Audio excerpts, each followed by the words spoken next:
ازيكم يا حبايبي؟ عاملين ايه؟ اللهم صل وسلم وبارك على سيدنا محمد وبه نستعين. يا رب تكونوا بصحة وبخير. بصوا من النهارده كده يا حبايب قلبي انا هعمل كبدة اسكندراني.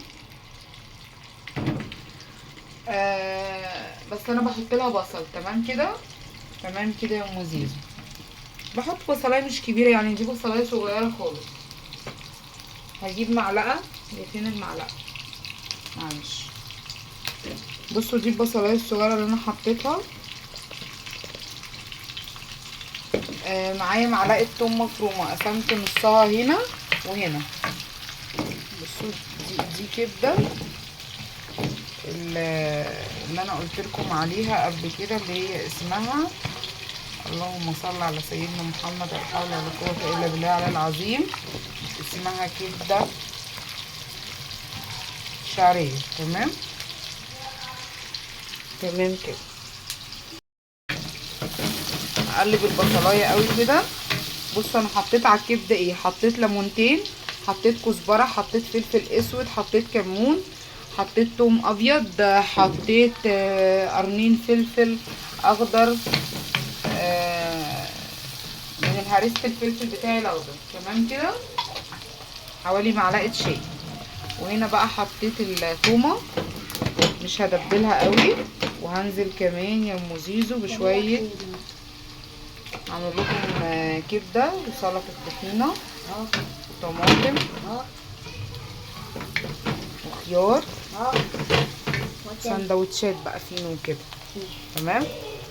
بصوا كده انا حطيت الكزبره، هنزل بقى بالكبده.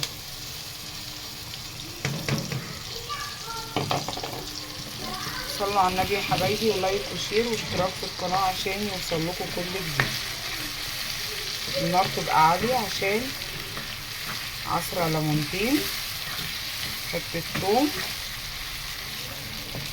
حته ثوم، كزبره، كمون، فلفل اسود.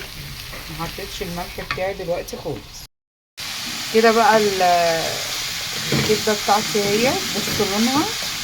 انا لسه ما حطيتش الملح. هحط بقى الفلفل بتاعي، فلفل سبايسي وفلفل رومي. اديهم بقى تقلبتين كده ورش الملح فين؟ في الاخر.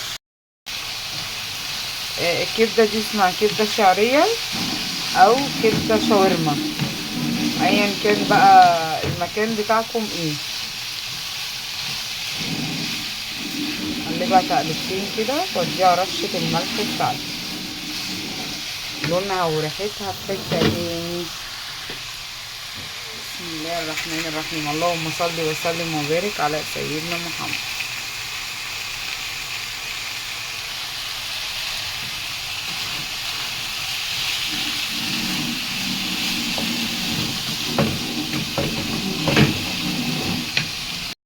كده بقى يا حبايب قلبي انا خلصت كمان سلطة الطحينة بتاعتي. بصوا هي مش مكلكعة، اللي فيها ده الفلفل الاحمر. تمام، بتبقى طعمها تحفة. حطيت لها زيت وخل، حتة توم ابيض، حتة فلفل احمر اللي هي الهريسة، كزبرة، كمون، ندعة شطة، شوية خل، وزودتها بمية سخنة. وده طبق السلطة بتاعي اللي هو شرايح.